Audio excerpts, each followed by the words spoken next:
Becoming a Licensed Master Social Worker in New York, Counseling Services and Methods Group Project by Jodi Bates, Sheri Kruse, and Cheryl Galligan.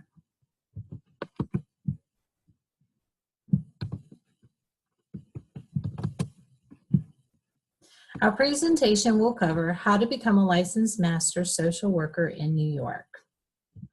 The educational requirements, licensing, and continued education will be covered by myself, Jodi Bates. Sheri Kruse will be covering the history of social work and how it's developed over the years. Cheryl Galligan will cover the organization, memberships, and ethics of social work. And finally, we'll share a link for our interview with a licensed master social worker facilitated by Cheryl Galligan.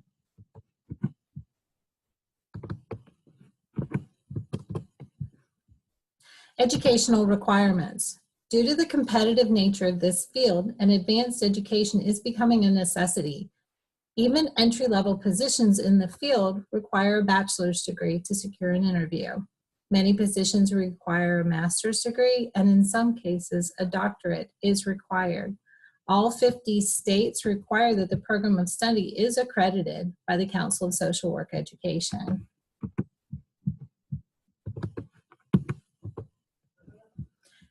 The educational requirements for licensure as a master social worker can only be met through completion of a graduate level courses at an acceptable degree granting institution. After graduation, a would-be master or clinical social worker must practice under board-approved supervision. Requirements vary, but a candidate can expect to do at least 2 years of full-time paid work before receiving the higher credential. In New York, the law requires 3 years of experience, and this may not be reduced even if the applicant provides more than 2,000 hours with direct client contact.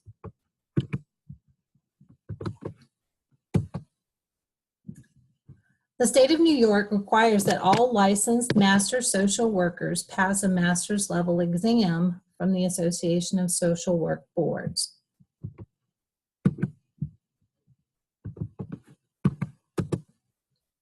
Whether a master or clinical social worker, 36 hours of approved continuing education is required every 3 years. During that time frame, only 12 hours of which can be self-study, educational activities, approved and provided by the New York State Education Department. And now Sheri Kruse will be covering the history and development of social work. Thank you, Jodi. I do want to explore the history and the development of social work. And I first wanted to start with examples in the Old Testament that we see of social workers. Even though they don't come on historical books as called social workers, I believe they are people that lost themselves in serving others. And Gordon B. Hinckley said the happiest people he knows are those who lose themselves in serving others. And examples in the Old Testament would include, first is Moses, the prophet that sought God to change a nation by proclaiming God's word and his laws and statutes for the people. We also see King David, the great king and servant of all, who fought wars and loved God with his whole heart. And this man gave his life to change a nation for God. There's many more examples that we can include, but I believe there's a hunger inside humanity to serve those that are hurting and in need and affect the greater community. And I believe social workers do just that. And the first social workers that we see that come on the map are in the 1500s. And these are the ones that are recorded only because they're the first ones that got paid. From the Church of England, there was power to oversee the raising and administering of funds for the destitute. And this came from the politicians, and this was the first time that social workers actually got paid. We jump ahead 300 years to the 1800s, and we see a lot of growth of urban and city populations, and institutions such as schools, asylums, and orphanages formed. And from this, about 70 years later, we have two movements that came about, the Charity Organization Society and the Settlement Movement. And the Charity Organization Society is actually the first place we see that there's a treatment plan. The treatment plan was designed, and there's a client and counselor relationship. So that's a pretty neat organization to look at. Also, the settlement movement is where people living in poor communities literally gave their lives to this calling to feed the poor, to house them, and they actually lived with them. And the first place settlement movement we see is Jane Addams' Whole House. And Jane Addams, this is one of the best known settlement houses, and it is actually a museum you could see today in Chicago, so that is pretty neat. That was built in 1889. Now, during these 30 years, there was a lot of books and methods that were studied that was an emphasis on social and family settings. And from this, methods on social work actually came to be, and they formed the National Association for Social Work, the NASW. And then the NASW created the Academy for Certified Social Workers, the ACSW, which set the standards for practice for master's level in social workers, and that was in 1965. Now, social work has had a big influence on the counseling profession in that it brought about a lot of studies on the social and family systems, that one individual is not considered an island unto himself, but is affected by the greater community. And so the counselors use social works training programs for more field experience, and we have learned a lot of concepts and methods through social workers, and that is a pretty neat thing to look at. We can see through history of social work that the emphasis in helping those in need is the study of social, community, and family settings. Social work was first established by wanting to help those suffering and in need. And what we learn from social work is that each person is greatly affected by the culture and community that surrounds them. We all affect one another. Social work's main objective is to understand the individual in these social and family settings, and therefore affect the community by influencing individuals to greater emotional health. And this is the history and development of social work, and now we're going to move to Cheryl, who's going to go over the methods and ethics, memberships and ethics of social work. Thank you.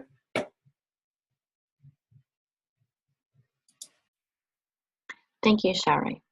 It is recommended for social workers to join professional memberships or organizations. These memberships and organizations will provide for the social worker support in the field, networking, education, conferences, code of ethics, and field standards, updates on policies and regulations. The National Association for Social Workers is a nationwide association. Many of the states provide chapters for social workers in their area. The New York State chapter is beneficial membership for its members due to the fact that the size of it provides strength and unity in the profession. It promotes development of social work practices, and it promotes human well-being through social action. The New York State School Social Worker Association provides many of the things that the national one. In addition, due to the fact that it's within the state of New York, and it's within the school, they provide support for their counselors, schools, parents, and schools. They also have information about credentials required for a social worker within a school, as any legislation that is related to school, as well as providing coursework for a social worker who is working with children and parents within the school setting. The New York State Society for Clinical Social Work provides information and support for social workers within the clinical setting. Their motto is to connect, participate, and grow. This association or society provides for its members also legislative news. They provide for them information about insurance, mentorship programs. They provide job opportunity listings. They provide information about billing. They have recently started a new professional task force that is for new social workers in the field, providing support for them, gives them a voice to be heard within the field, as well as anything that's essential for them to move forward in their profession. The NYSSCSW offers many benefits. Many of them were previously identified, but this also provides on different levels identity within the field. It provides and promotes education. It and advocates for social work.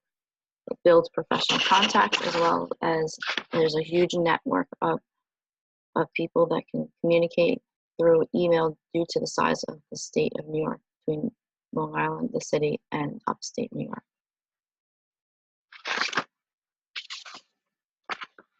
Practicing as a licensed social worker in New York State, there are guidelines or code of ethics that the social worker must follow. The national guidelines or code of ethics include 16 topics. Among these topics are ones that are specific for the social worker, such as being competent in their field, working within their field of realm, being a culturally diverse provider. They also need to be aware of their conflict of interest.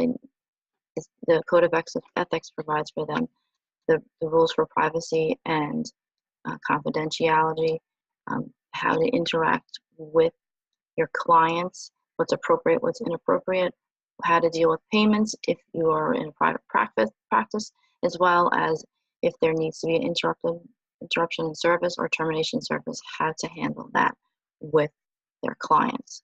There are additional areas that are relevant to social work that the Code of Ethics includes. This includes their responsibility to their colleagues, their ethical responsibilities just to the practices and the specific setting they're in, their responsibility as a professional as a whole, as well as the social work profession, as well. And in addition to those, they are also responsible to the ethics of and responsibilities of the broader society.